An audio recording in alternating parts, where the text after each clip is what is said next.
Abobo Baoulé et Guiglo remportent la palme de la salubrité. Abobo Baoulé, village situé dans la commune d'Abobo, dans le district d'Abidjan, est désigné le village le plus propre.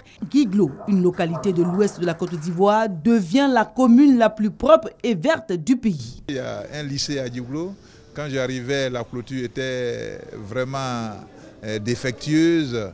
Donc, j'ai dû refaire cette clôture-là. Et tout le long de la clôture, j'ai dû planter des fleurs, des arbres, un peu partout là. Des efforts récompensés par l'association Territoire et Voyage à travers ce concours initié dans le but d'inciter les collectivités à introduire la verdure dans l'aménagement des villes et villages. Des kits d'aménagement et des enveloppes sont offerts aux lauréats pour les inciter à entretenir un cadre de vie vert et sain. Nos villes sont construites avec le paysage qu'elles offrent et la seule chose qu'on puisse utiliser pour soigner ces paysages, c'est la verdure, c'est le ravalement des façades, c'est le fleurissement.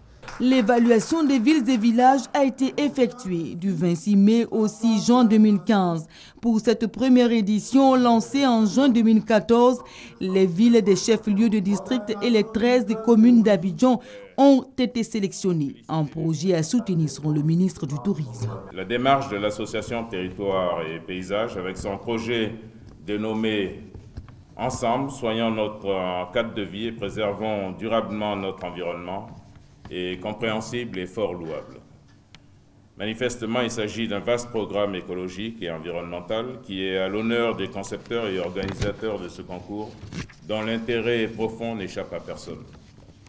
C'est le lieu pour moi d'exhorter encore une fois le président de l'association et ses collaborateurs à tenir haut le flambeau de cette belle initiative qui gagnerait à faire des émules dans toutes les régions, villes et villages de Côte d'Ivoire. Dans ce concours, une tribune via SMS est ouverte aux populations. Elles donnent leurs avis sur les efforts d'aménagement durable des collectivités.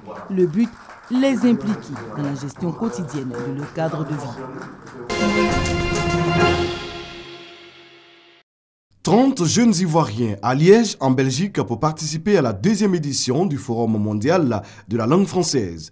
À ce forum du donner et du recevoir, ils présenteront leurs projets sélectionnés au concours international Créativez-vous. Avant leur départ ce samedi 18 juillet, ils ont reçu les encouragements et félicitations du conseiller technique en charge de la culture et de la francophonie à la présidence de la République et de la secrétaire générale de la Commission nationale de la francophonie. La Côte d'Ivoire que prône le président de la République, Alassane Ouattara, qui est celle d'une Côte d'Ivoire émergente, maintenant, avec des jeunes leaders responsables, maîtres de leur propre avenir, de leur propre destin, par rapport à leurs propres compétences, à leurs propres qualités. Le soutien de la Côte d'Ivoire leur est acquis, le soutien du président de la République leur est acquis. Ce qu'on réserve à ces jeunes, c'est des conseils.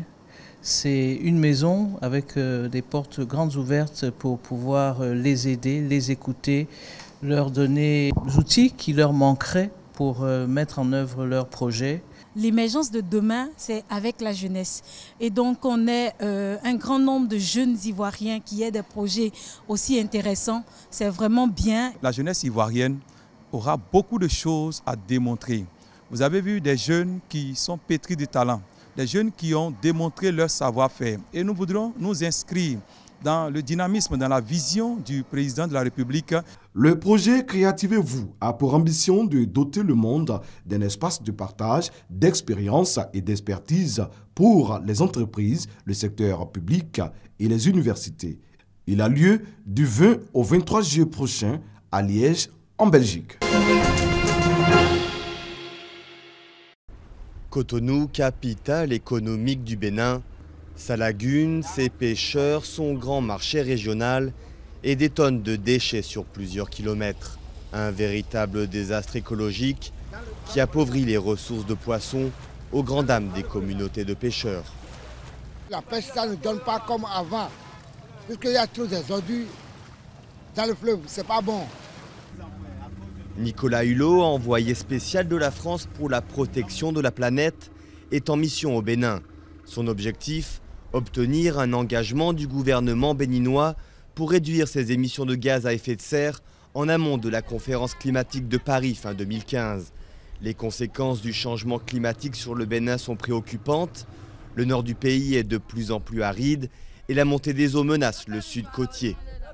Comme une des conséquences prévisibles des changements climatiques, c'est l'élévation du niveau des océans. On comprend immédiatement, vu la précarité de la situation, quelles conséquences ça peut avoir sur des populations comme ceux qui vivent ici à Cotonou. L'impact du changement climatique, c'est l'injustice de trop, c'est la difficulté de trop, ça ajoute de la misère à la misère, de l'inégalité à l'inégalité.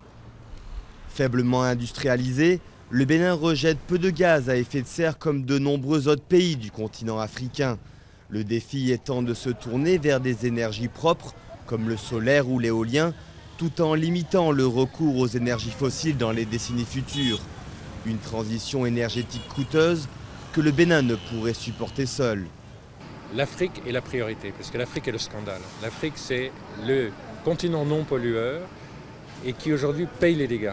Et il faut que les pollueurs aident à réparer les dégâts qu'ils ont causés. Et je pense qu'autour de l'électricité en Afrique et du renouvelable, c'est-à-dire une électricité propre en Afrique, je pense qu'on va obtenir des résultats, des avancées.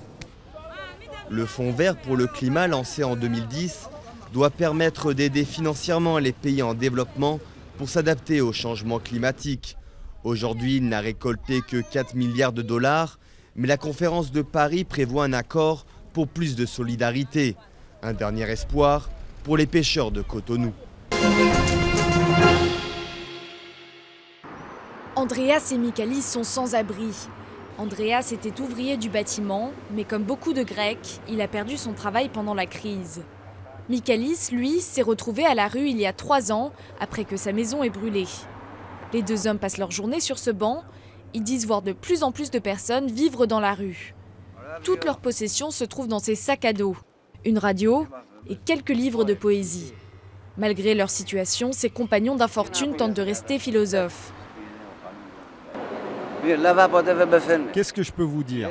La Grèce ne mourra jamais, mais des Grecs mourront par contre. Voilà. Si je veux prendre un bain, je fais ça où? Dans la mer? Je n'ai pas de maison, pas d'hygiène, pas une bonne vie. Depuis le début de la cure d'austérité il y a 5 ans, le nombre de sans domicile fixe en Grèce a explosé. Le pays compte un quart de chômeurs et la pauvreté touche désormais tous les milieux sociaux. Foteni Kizouli a travaillé pour une société de conseil pendant 25 ans. Elle n'aurait jamais imaginé dépendre un jour de l'aide alimentaire. Je suis propriétaire, mais je n'ai pas de revenus. Et ce n'est pas possible de survivre seulement avec le revenu de ces propriétés. Je ne peux pas découper un bout de mur ou transformer des briques en nourriture. En Grèce, associations, églises et simples citoyens remplacent l'aide de l'État, insuffisante face à la demande. Tous les soirs, ces bénévoles cuisinent un grand repas. L'initiative dure depuis 4 ans. Je pense que si on se retrouve tous ensemble, il y aura plus de solidarité et nous y arriverons. Je fais partie de ce mouvement humain qui nous rend plus forts, je pense, pour qu'on puisse résister. Les dernières réformes exigées par les créanciers prévoient des augmentations d'impôts et plus de coupes budgétaires. Loin de Bruxelles, le coût social d'un nouvel accord inquiète les deux hommes, pour qui garder espoir devient de plus en plus difficile.